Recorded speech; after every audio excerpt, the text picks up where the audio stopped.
संभल में हयातनगर थाना क्षेत्र के रसूलपुर गांव में 3 महीने पहले दफन युवक के शव को अदालत के आदेश पर एसडीएम की मौजूदगी में कब्र से निकाला गया और पोस्टमार्टम के लिए भेजा। हालांकि उस वक्त युवक की मौत बदहजमी की वजह से होना बताई गई थी और मृतक के परिजनों ने भी बिना किसी कार्यवाही के शव को दफना दिया था।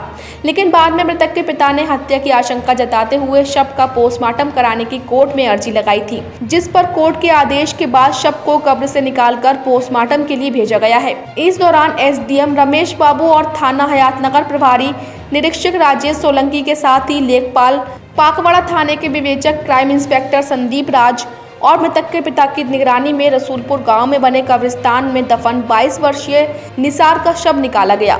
मृतक के पिता अख्तर ने बताया कि उसके बेटे निसार ने रसूलपुर गांव के रहने वाले इकबाल डीलर की बेटी तरन्नुम से लव मैरिज की थी, जिसके बाद उसने निसार को मुरादाबाद के पाकवाड़ा में मकान बनवाकर रहने के लिए दिया था।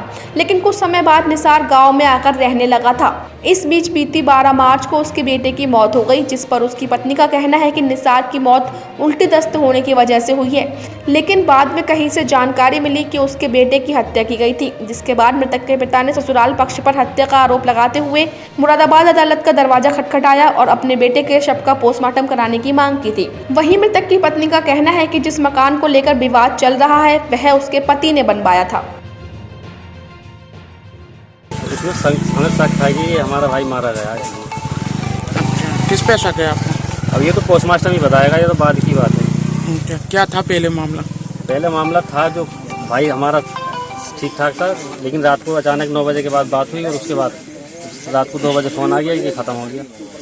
फिर उसके लिए फिर जैसे भी करा समझा बुझा के हमने दफन करा दिया। उसके बाद में आप बोल रहे हैं कि बोले ऐसा होगा और वैसा होगा। किस समय घटना है ये 3रे महीने की 12 तारीख की। अच्छा, 12 मार्च। आपने उस समय कोई कार्रवाई नहीं की थी? नहीं, उस समय कोई कार्रवाई नहीं। अच्छा, आज पीएम के यहाँ पर कौन कौन आए थे? एसडीएम साहब थे, कोतवाल साहब थे, एसआई साहब थे, वो पाकवाड़ा से टीम जो भी कोर्ट ने गठित की थी वो सभी आए।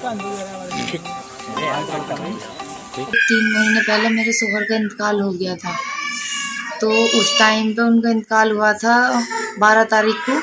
तो उस टाइम पे उनके हाथ का लिखा हुआ एक लेटर मिला था मुझे, तो वो लेटर मैंने अपने मैके वालों को और ससुराल वालों को दिखाया।